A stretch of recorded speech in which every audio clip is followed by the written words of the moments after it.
Salut tout le monde, j'espère que vous allez bien. Moi c'est Mimi Senpai et on se retrouve aujourd'hui pour un nouveau sujet évidemment. Mais avant ça, je tenais quand même à vous remercier parce qu'on a enfin passé la barre des 1000. Je suis super contente. Ça, je le dois à vous parce que vous vous abonnez, vous likez les vidéos, ça fait super plaisir. Et je le dois aussi à Kiko, le Kiko Show qui m'a beaucoup aidé lors du live qu'on a fait. Donc merci à eux. Et maintenant, on va passer dans le vif du sujet. Comme je disais, on va parler de Tokyo Revengers. Mais sauf que je veux que parler des 12 premiers épisodes de Tokyo Revengers. En fait, je vais juste revenir sur les personnages, l'intrigue un peu si tu veux, et quelques détails. Donc franchement, n'hésitez pas.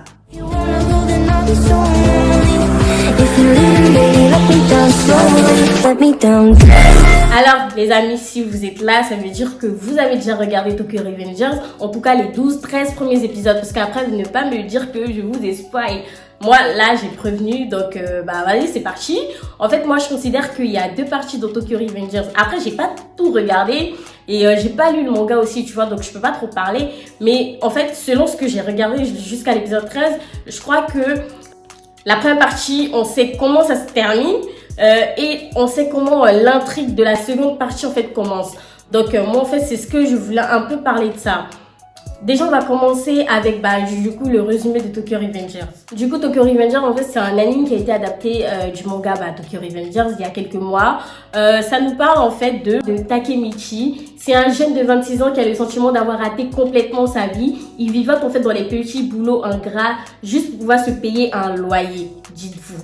Ils se sont lamentables sur le désert de sa vie amoureuse parce qu'en fait, il apprend aux infos que sa seule petite amie qu'il a eue dans sa vie et en plus qui date du collège a été, elle est morte en fait dans un accident, elle et son petit frère. Donc, en fait, là, il commence à se remettre en question. Il croit pas, en fait, il est tellement choqué parce qu'en fait, il avait plus pensé à elle depuis le collège. C'est la seule meuf avec qui il est sorti, donc tu vois que c'était vraiment, il était vraiment trop choqué. Du coup, ça nous emmène à l'intrigue. Alors ici, on a une intrigue qui est quand même assez bien centrée. C'est vrai que c'est du vu et du revu, le voyage dans le temps. Ouais, tu vas sauver une meuf et tout. Mais je trouve que c'est quand même assez stylé, tu vois. Là, Takemichi, en fait, il a le pouvoir de retourner dans le passé. Takemichi, en fait, essaye de sauver par tous les moyens son ex-petite amie d'une mort certaine. Grâce à la capacité de voyage dans le temps qu'il a acquise, il retourne dans le passé en 2005 pendant ses années de collège et tente de comprendre ce qui a mal tourné. Et de résoudre en fait ce qui s'est passé et essayer de changer l'avenir et de sauver par tous les moyens sa petite amie. Il a acquis cette capacité grâce au fait qu'il a failli mourir parce qu'il y a quelqu'un qui a essayé de le tuer. Donc en fait ça a activé si tu veux cette capacité-là. On essaye de comprendre qu'est-ce qui s'est passé, comment en fait le clan a dégénéré et qu'est-ce qui a provoqué la mort de son ex-petite amie. Alors jusqu'à l'épisode 12, si tu veux, on voit à peu près les mêmes personnages. Après les personnages principaux, tu vois, moi je considère que de la première partie, c'est ceux que je vais citer. Donc évidemment, il y a le personnage principal, Takemichi. Ici en fait, on a un Takemichi, un personnage très peu charismatique, faiblard et pleurnichard. Genre c'est quelqu'un qui n'a pas du tout une présence, genre il y a des persos qui sont plus développé que lui, c'est incroyable.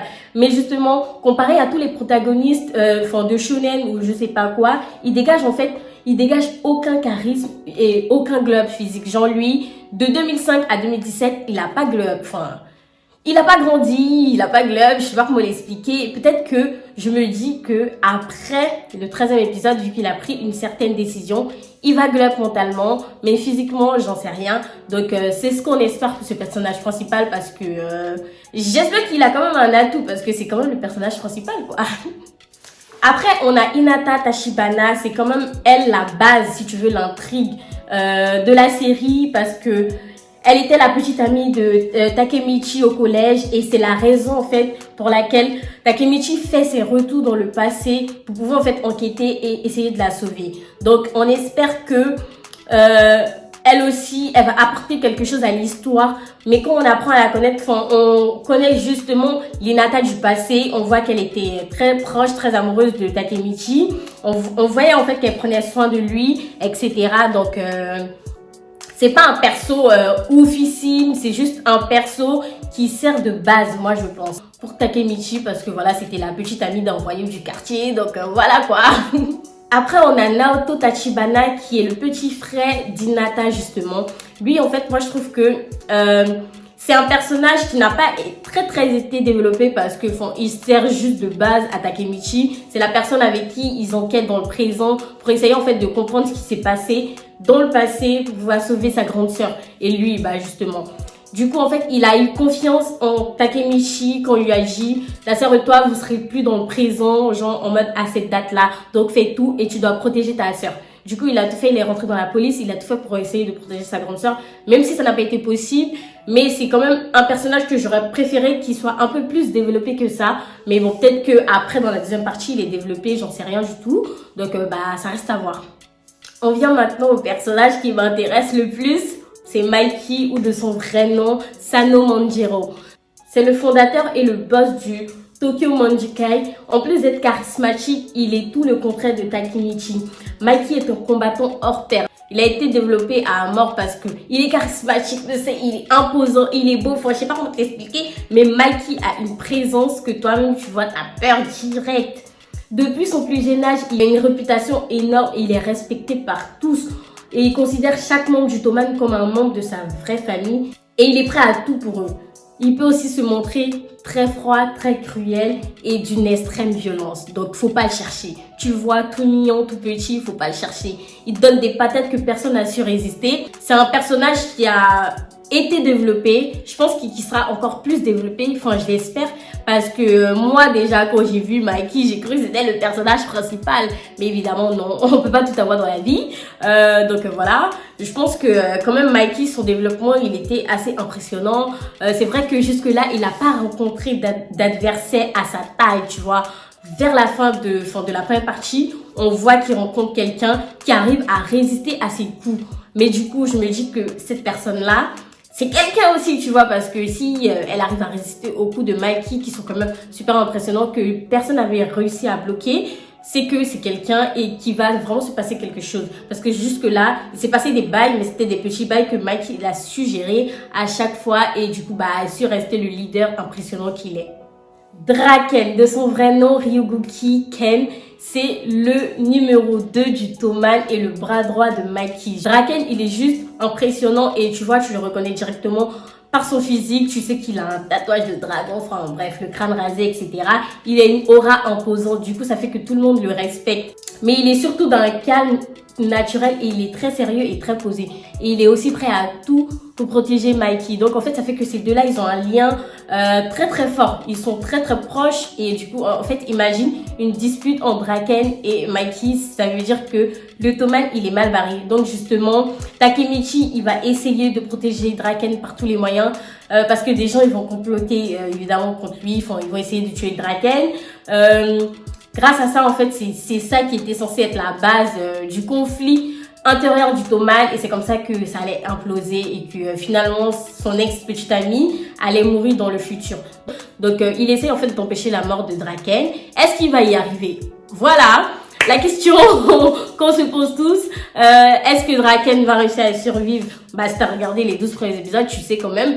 Donc voilà. Le dernier personnage que je veux présenter, c'est Atsushi Sendo, le meilleur ami de Takemichi durant ses années du collège. En fait, c'était son ami le plus proche. Sauf qu'en fait, on apprend plus tard que c'est la personne qui a essayé de tuer Takemichi en le poussant sur les rails. Et on apprend aussi que, en fait, à l'épisode 13, il est manipulé, du coup, il essaie encore une fois de tuer Takemichi, mais comme il n'y arrive pas, il tue une nouvelle fois Hinata. Donc, en gros, c'est de là que la partie 2, pour moi, commence, où Hinata, elle a été épargnée, mais elle remeurt une deuxième fois. Donc, en fait, c'est du grand n'importe quoi. Moi, je trouve que, est-ce qu'elle mérite d'être sauvée? J'en sais rien du tout.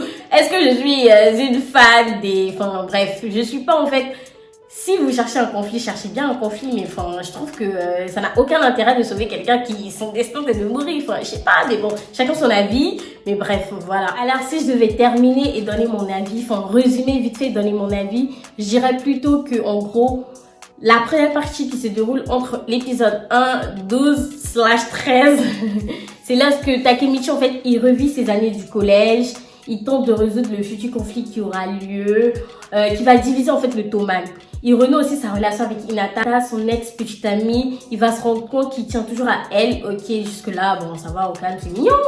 il veut aussi se lier d'amitié avec le numéro 1 et le numéro 2 du Toman. Ça, c'est quand même un truc assez impressionnant, tu vois, c'est assez badass. Je suis fière de lui. Est-ce que ça va l'aider dans sa quête? J'en sais rien du tout. Jusque-là, se lier d'amitié avec Mikey et Draken, en fait, l'ont sauvé, si tu veux, mais l'ont aussi impliqué dans des trucs improbables parce que c'était quand même un petit voyou du quartier. Ça n'a rien à voir avec vraiment un clan, un gang et tout. Tu vois, là, c'est vraiment un autre level. C'est plus impressionnant. Mais malgré tout ça, il va réussir à sauver Hinata. Ça, c'est un point positif, tu vois. Il va se passer beaucoup de choses. Est-ce que c'est lui qui a sauvé Hinata? J'en sais rien du tout. Mais est-ce que c'est grâce à lui, sa détermination? Je me dis que peut-être. En fait, j'essaie de trouver des points positifs à Takemichi parce que personnellement, je trouve que son côté planichard, en fait, ça gâche un peu l'œuvre. Ok, ça veut lui donner une force, si tu veux. Ça le fait différent des autres personnages, comme je l'ai dit, des shonen, etc. et tout. Mais en fait, au bout d'un moment, c'est lassant, c'est ennuyeux. Mais bon, il réussit à sauver sa petite amie. Du coup, il revient dans le présent, il voit qu'elle est vivante et tout. Et c'est de là que l'épisode 13 part, que tu vois en fait la deuxième partie où ils essayent de parler. Oui, je t'ai jamais oublié, nanana, bref, les trucs de couple. Mais après ça, derrière, on a quoi? Bim! On essaie encore de les assassiner et là, c'est Hinata qui reprend cher dans sa gueule. Mais moi, je vous dis, est-ce que ça sert à quelque chose, la meuf? T'essayes par tous les moyens de la sauver, mais tu te rends compte que elle meurt à chaque fois. Est-ce que tu veux vraiment la sauver? Réfléchis bien, Takemichi, moi, je te dis. Non, mais sans déconner, c'est vraiment... ça tourne autour du pot, là, vraiment. Moi, je veux vraiment qu'il rentre dans des trucs de clan. Parce que le truc, ouais, Hinata meurt à chaque fois, là, moi, ça commence à me saouler. Après aussi, il y a Takemichi qui prend une grande décision, qui se dit, ouais, je vais devenir le chef du Toman. Comme ça, en gros, je vais mettre un terme à tout ça. Je vais tout régler, quoi. Donc, est-ce qu'il va y arriver? C'est la question que je me pose. J'ai mis pause parce que... je voulais réfléchir et en gros, voilà, parce que c'était quand même ridicule ce qu'il a dit, parce que tu vois, un Takemichi tout faibla et tout planichard qu'il est, il te dit, ouais, je vais devenir le chef du Toman, c'est un peu ridicule, mais est-ce qu'il va y arriver? Je vais essayer de suivre ça. C'est mon avis perso, ne m'agressez pas, donc chacun son avis, c'est ce que je pense. Peut-être que dans la deuxième partie, il sera un peu plus... genre moins pleurnichard, peut-être qu'il va un peu plus se développer, j'en sais rien du tout, en tout cas je l'espère, c'est quand même le personnage principal, sinon c'est pas gagné du tout. Donc franchement voilà, c'était mon avis perso, très perso, je l'ai dit et je le répète, hein, c'est très perso, donc voilà, c'est ce que j'ai pensé de Tokyo Revengers. Voilà les amis, c'était mon avis, c'était très perso, comme je l'ai dit, ne venez pas m'agresser, vous avez le droit de pas être d'accord. Moi j'ai tendance en fait à être sévère avec tes personnages moins trucs charismatiques et encore plus si c'est le personnage principal. Donc, comme j'ai dit, j'espère qu'il va se développer. Si vous n'êtes pas d'accord avec moi, vous pouvez me le dire en commentaire. Qu'est-ce que vous pensez de Tokyo Revengers? Est-ce que vous pensez que Takemichi, il va glow up, il va évoluer et comment? Dites-le-moi en commentaire parce que ça m'intéresse vraiment. N'hésitez pas aussi à vous abonner, à partager la vidéo, à liker si c'est pas fait. Et moi, je vous dis, on se retrouve la prochaine fois pour une nouvelle vidéo. Salut à tous, c'était Mimi Senpai.